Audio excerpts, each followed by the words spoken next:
Chosen one, before this message begins, I need you to understand something carefully. This is not one of those videos meant for everybody, because most people will hear what I'm about to say and completely miss it. But the chosen ones? The ones God has been separating quietly. The ones who feel disconnected from their old identity. The ones who feel emotionally exhausted for reasons nobody around them understands. You're going to feel this deeply. So before we go any further, comment 777 below if you feel like God has been pulling you away from a life that no longer fits your spirit. Because I truly believe this message is finding the people who were meant to hear it. Chosen one. There were actually multiple lives available to you. And that realization alone changes everything. Because most people think life is simply about choosing between right and wrong, good and evil, success and failure. But sometimes, the real battle is much deeper than that. Sometimes the hardest decision is choosing between lives that all could have worked. Lives that all looked meaningful. Lives that all looked possible. And that's exactly why your journey became so confusing. Because one path would have made your life easier, another path would have made your purpose clearer. But somewhere deep inside yourself, you kept feeling pulled towards something else entirely. Something harder to explain, something with no map, something nobody around you fully understood. And honestly, that third path is why your life stopped making sense to other people. The first path was the safe life, the emotionally manageable life. The life where you stayed understandable, predictable, accepted. You could have built the stable routine, stayed around familiar people, maintained relationships that felt comfortable enough, learned how to survive quietly without disturbing the expectations people had for you. And for a while, that life looked tempting, especially after everything you survived emotionally. Because tired people do not crave greatness first. They crave relief. And nobody talks enough about that. People who spent years carrying emotional pressure, rejection, loneliness, confusion, trauma, eventually begin fantasizing about ordinary lives. Not because they are weak, because peace starts looking holy to a nervous system that has spent too long in survival mode. That was the first life. The life where you finally stopped fighting. The life where you became emotionally digestible to everyone around you. And honestly, chosen one, part of you wanted it badly. But every time you imagined fully becoming that version of yourself forever, something inside you began shutting down. Not loudly, not dramatically, just quietly, like your soul slowly leaving the room. And that feeling scared you, because from the outside, nothing about that life looked wrong. People would have approved of it. People would have understood it. People would have congratulated you for it. But your spirit knew something your mind could not fully explain yet. You were not built merely to be acceptable. You were built to become fully alive. And there is a difference. Then came the second path, the meaningful path, the visible purpose, the life where your gifts made immediate sense, the ministry path, the leadership path, the impactful path, the life where everybody could clearly see your calling. And this path felt powerful. You imagined finally turning your pain into purpose. Finally, understanding why you went through everything you went through. Finally, stepping into a version of yourself that felt spiritually significant. And for a while, you thought that had to be the answer, because at least suffering would finally mean something there. At least your wounds would become useful. At least your loneliness would have an explanation. But even that life started feeling incomplete eventually.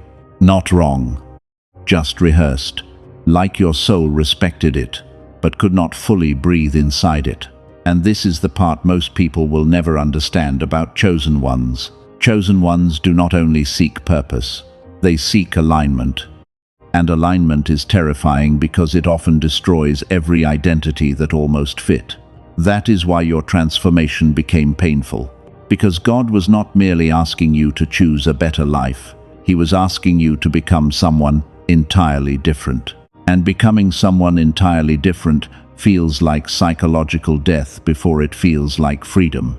Comment, I feel this, if you've been grieving versions of yourself lately that nobody else even realizes are disappearing. Because this is where the third path began. The path nobody could explain. The path with no clear category. The path where your life stopped fitting neatly into other people's expectations. Chosen one. You started combining worlds that were never supposed to touch. Strength with sensitivity. Depth with ambition. Spirituality with realism. Healing with power. Wisdom with emotional honesty. And eventually, people stopped knowing how to define you. That's why some relationships became strange. That's why some conversations started feeling empty. That's why old environments suddenly felt emotionally heavy. Not because you became arrogant, because your spirit evolved beyond the identity those environments were built around. And one of the loneliest experiences a human being can have is evolving beyond the place where people first learned who you were. Because people become emotionally attached to versions of you. And when you change, some people feel like they are losing access to someone they depended on psychologically. That's why your growth triggered distance in certain people, not because you failed, because your transformation forced them to confront themselves. And most people would rather disconnect from your evolution than question their own stagnation. Nobody warns chosen ones about this part. Nobody tells you that growth creates social grief. Nobody tells you that becoming yourself can feel incredibly lonely, because while you are evolving, you are simultaneously watching entire versions of your life lose compatibility with your spirit. Old friendships, old dreams, old coping mechanisms, old emotional attachments, even old ambitions. And the strangest part? You can still miss things you no longer want. That contradiction confuses people deeply, but it's real. Because growth is not simply expansion. Growth is separation. Separation from identities that once protected you. Separation from environments that once comforted you. Separation from versions of yourself that helped you survive. And chosen one. Survival identities do not disappear quietly. They fight to stay alive. That's why this season has felt emotionally exhausting. Part of you is becoming free. Another part of you is grieving what freedom costs. And freedom costs familiarity. That's why your nervous system feels overwhelmed sometimes. Because your inner world is restructuring itself. You are not simply changing habits. You are changing identity. And identity shifts affect everything. The way you speak, the way you think, the way you tolerate energy, the way your body reacts to environments, the way your spirit responds to dishonesty. That's why things you once tolerated now drain you instantly. God increased your discernment, and discernment makes old environments unbearable once your spirit awakens fully. Chosen one, there's another reason this path feels lonely. Because there are very few examples for what you are becoming. Most people inherit identities. Very few consciously create one. And creating yourself under God's guidance is one of the most psychologically demanding experiences a human being can go through. Because there are no constant validation checkpoints. No guaranteed timelines. No clear proof you are succeeding. Sometimes, all you have is an internal knowing that refuses to leave you alone. That quiet feeling inside yourself that says, this hurts, but it's real. And real things take longer to build, especially when God is building something through you that cannot be copied. That's why your path looks strange to people. You are not repeating an existing life template. You are becoming something original. And originality always looks confusing before it looks powerful. Remember that. Every chosen one eventually reaches a season where they feel emotionally homeless. Too transformed for the old life, but not fully arrived in the new one yet. That in-between season is brutal, because externally, nothing fully makes sense yet. And internally, everything is changing. That's why many of you feel disconnected lately. You're between identities. And identity transitions are exhausting because your mind keeps trying to return to emotional familiarity while your spirit keeps moving forward. That internal conflict drains people deeply, especially at night, especially in silence, especially during moments where you question whether you ruined a perfectly good life chasing something undefined. But hear me carefully, chosen one. Exhaustion and misalignment are not the same thing. Exhaustion says, I'm tired of carrying this. Misalignment says, this is not mine. And deep down, you still know this path belongs to you. Even while grieving it, even while doubting yourself, even while wondering why the process feels so emotionally intense, because your spirit recognizes something here that it never recognized in the other lives. Aliveness. That is what makes the third path different. It requires your full truth, not your performance, not your mask, not the version of yourself built around survival, your actual self.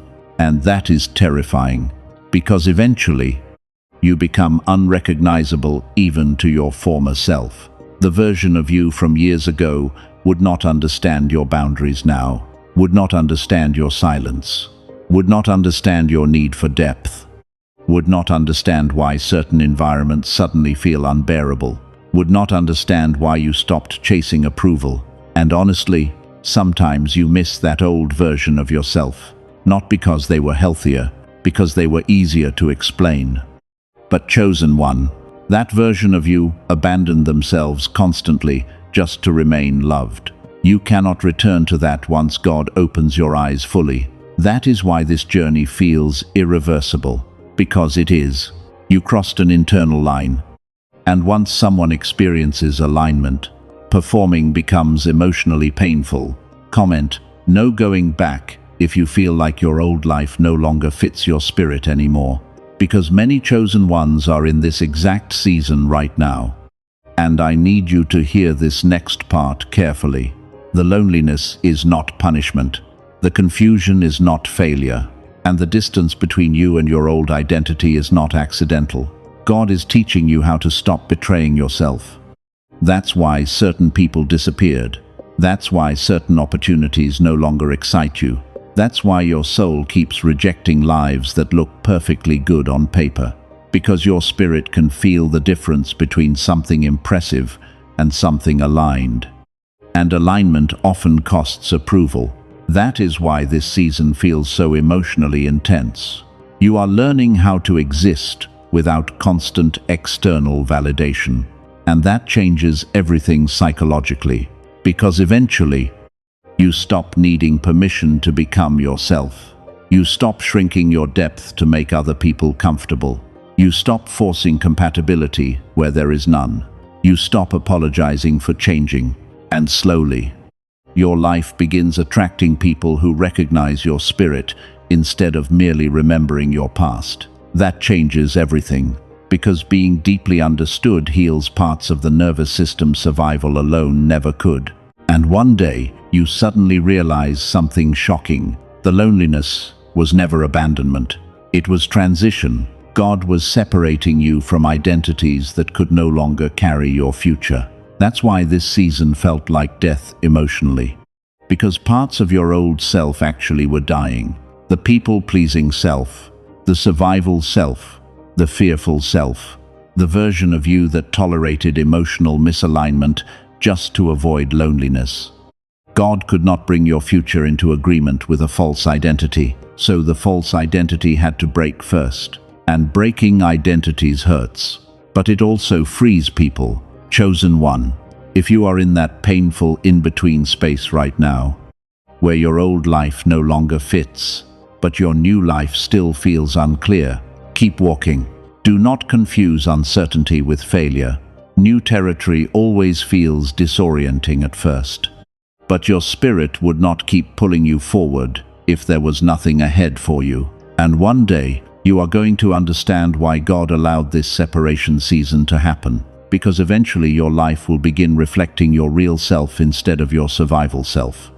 And when that happens, everything changes. Your relationships become deeper. Your peace becomes real. Your discernment becomes sharper. Your purpose becomes cleaner. Your energy stops leaking into environments that were never designed for your future. And, most importantly, you finally stop abandoning yourself. That is the true miracle.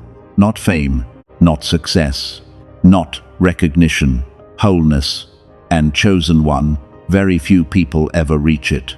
Because most people spend their lives becoming emotionally acceptable instead of spiritually authentic. But not you.